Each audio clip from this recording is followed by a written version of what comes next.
Good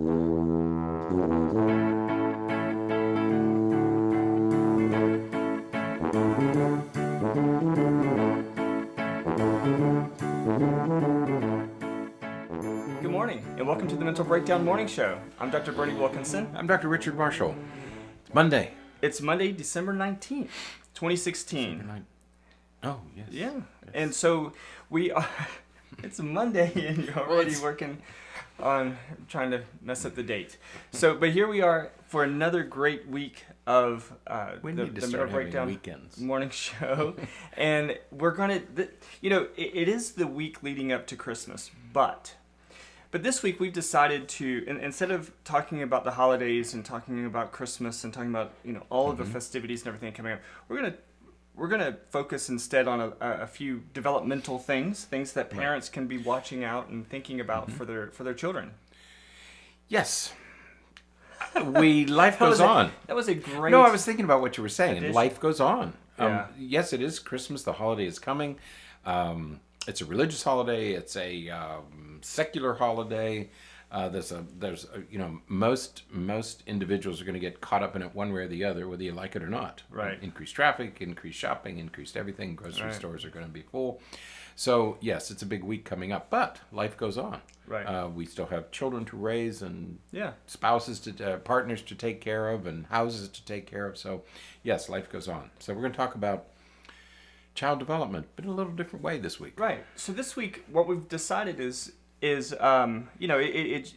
just these numbers that work. I like the number 3. Whenever I try to give examples, I try to have 3. But Someday we have to talk about that. 3, 5. There's these numbers, but there just so happens to be, among others, I'm sure, there's 5 critical ages at which children need to have developed particular skills if they're going to, in order to find success and in order to graduate sort of to the next level of development. And so each day this week we're going to focus on a different age. That's right. Because most developmental stages, when especially with new parents, they track such things as, when did my baby crawl? When did she sleep through the night? When did she walk? When did he get toilet trained? When did he, there's these sort of motor, we track motor and speech and language skills. Right. And you put charts up on the refrigerator and you start checking off when your child achieves certain motor or language milestones. What we want to talk about this week are emotional and behavioral milestones, not just motor and language milestones. So I'm really excited about what we're going to be discussing this week. Right. So we're going to start off today with the first big one, and that is the age of 3. Now, as you think about the first 3 years of life, the child goes through some tremendous changes. I mean, you go from the child goes from an infant that is completely dependent upon others to a 3-year-old who is pretty self-sufficient in many ways. I mean, they can get around, they can feed themselves, they can tell you what they want, what they don't want. They go through all kinds of different periods, but some of the early social emotional things that we see are that first smile, the first real smile. And we oftentimes associate that first smile with it's gas, it's upset stomach, it's this, it's that. But we see a first real social smile by the age of 4 weeks or so. Right. So there's a lot of stuff that happens in that first 3 years of life. And hopefully we get through the terrible twos, we get through all of that stuff. But by the time we get to the age of 3, there's a few things that we should be moving beyond and we should be addressing. That's right. And so if you're tracking your child's development and you want to know if they're achieving the appropriate emotional milestones, one of the ages, I think the ages where you really ought to start thinking about emotional, social, and behavioral development is age 3. Right. It's a nice marker. Right. So by this age, again, you've gone through, hopefully, a lot of those more challenging, terrible 2 stuff. But surprisingly, perhaps, one of the big developmental milestones for social and emotional things at the age of 3 is toilet training. Right. You know, there was a very famous psychoanalyst who was very interested in what happened when people, how children progress through potty training, and that was Freud. You know, when we talk about things like, you know, those he had his psychosexual stages of development, and when we think about people who are obsessive compulsive, for example, and we think of that as an anxiety disorder, which, you know, is tied to social emotional things. Right. When we talk about somebody who's really, you know, they're really structured, they need things to be a certain way, we refer to those people as anal, right? Anal retentive. And Freud said that those types of behaviors, that type of obsessive compulsive, comes from that period of development when we are toilet trained. That's right. And so, depending on how the parent helped the child and how the child thought about cleanliness and dealt with that whole process, one may enter into a world of sort of obsessive compulsive tendencies, or sort of the opposite, where they are real sloppy and dirty and don't really mind messes all that much. That's right. Doesn't bother me that my hands are dirty. But so let's talk a little bit about toilet training by the age of 3. And why it is so crucial. Right. No, and there's no prize for achieving toilet training earlier than that. Right. I mean, there are a few advantages, but don't panic too much about toilet training, because it's usually going to occur in most children by age 3.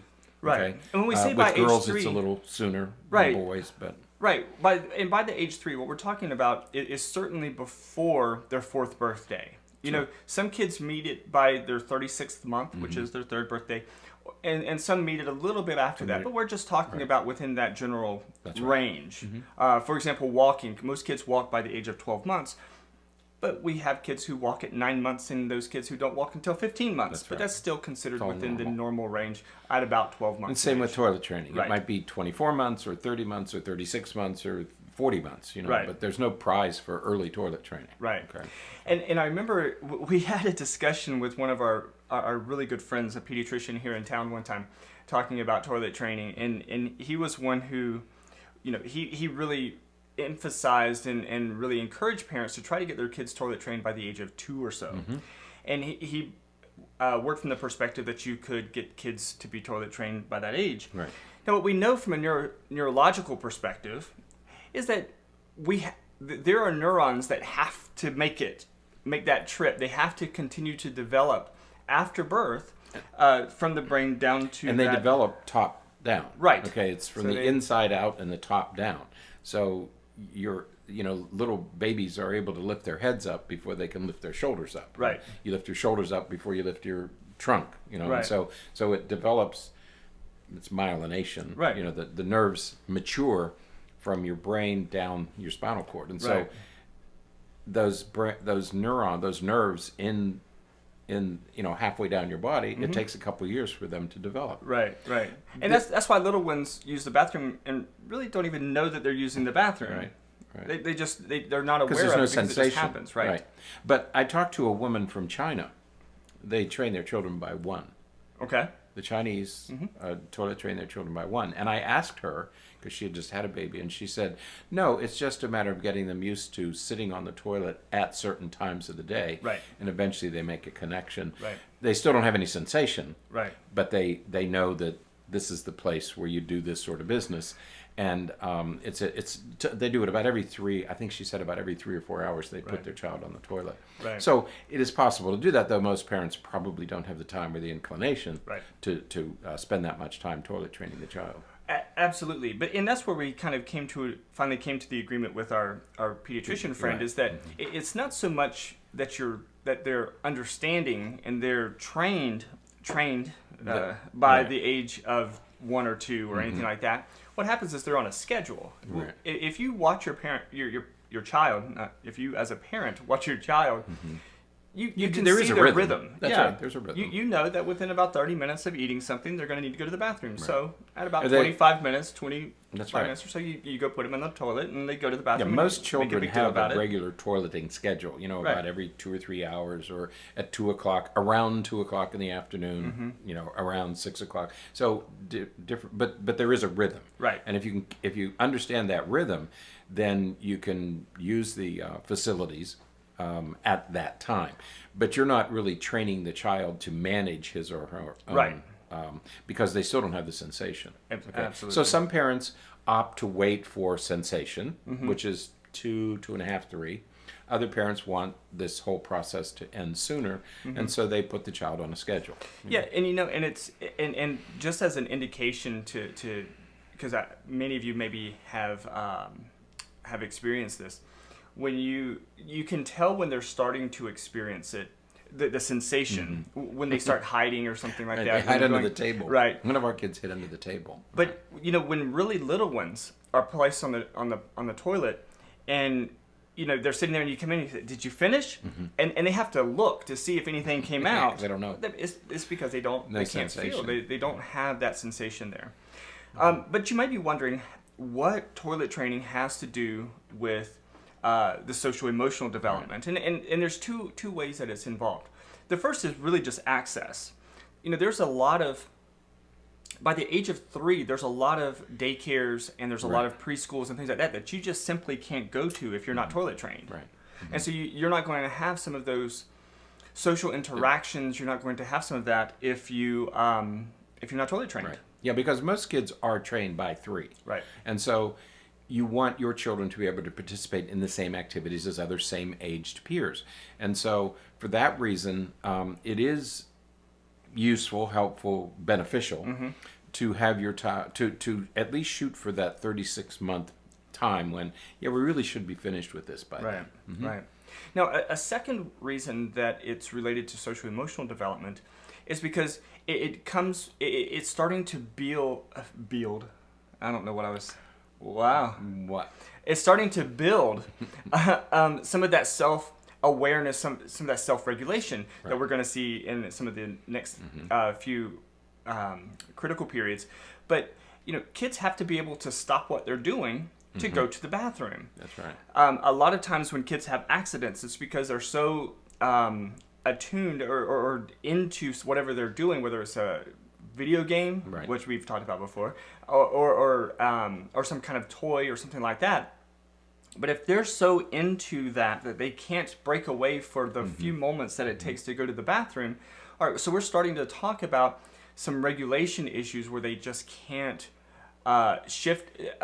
do the appropriate attention shifting that they need to Right. be able to do. This is the beginning of transitions. Right. When we talk about children have trouble with transitions, this would be your first hint that maybe your child is struggling a little with transitions. If they can't stop what they're doing to go to the bathroom, if they can't stop this activity to go to this activity, you may want to keep an eye on that, because it could be that the child just doesn't do transition.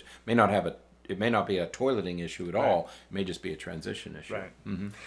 And then the final way that it's related to social emotional development, it really is the child. This is the beginning again of how the child interprets their body. Right. So when they have the feeling, okay, that feels like I need to go to the bathroom. That's right. They interpret it correctly. As kids develop and we begin to have different emotions and different feelings about things, we want kids to be able to interpret that appropriately. One of the things that I talk to patients about a lot of times is when they're really anxious about something that's coming up, and we talk about the difference between the feeling of in our body, the feeling of anxiety, anxiousness, and the feeling of excitement, because in our body they feel very similar. And so it's a matter of interpretation and being able to sense and determine when you need to use the bathroom and what's going on in your body physiologically. That's going to be, starts very early, right around the stage. That's right. Body awareness Right.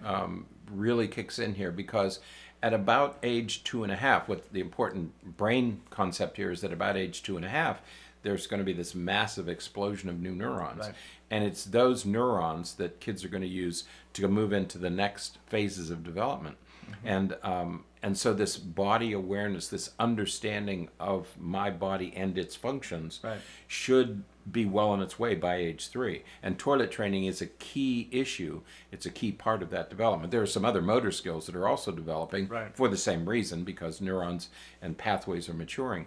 But this is a real good way to observe your child and make sure your child is on the right course for emotional development at about age 3. So this is a key mile marker in children's emotional and behavioral development. And it all centers around awareness and the ability to take care of themselves, to monitor themselves, rather than be monitored by an adult. Right. So, so crucial time. Absolutely. And so when, as a parent, you don't want to overdo it. Right. You don't want to marginalize it. You want to make sure that you balance it appropriately, so that you're encouraging your child. If you want to do the schedule system, watch your child over a couple of days, and you'll see that there's usually a pretty decent rhythm to their body functions, and so you'll know about when they need to go, and so you can begin to address it that way. But whichever approach you use, do it patiently and do it calmly, because you can really mess the kid up if you get this wrong. So that goes back to Freud. So be careful, be patient. It's going to happen. I mean, kids go to kindergarten, they're toilet trained. Okay, Right. so this is going to happen. You don't have to panic. You don't have to offer candy and treats and rewards and everything. Right. It's going to happen anyway. Children want to have this control. Right. So you don't really need to reward. You can praise them if you want, but they're going to want to do this. And so be patient, be understanding. It'll happen. You'll get through it just fine. Just avoid too much stress, pressure and pressure and force and all that kind of stuff, because it doesn't work out well for anyone. Yeah. I was going to say you don't train your children like you train your pets, but be gentle. No rolled up newspapers. That's right. You don't rub their noses in it. So, That's right. Please. I hope not.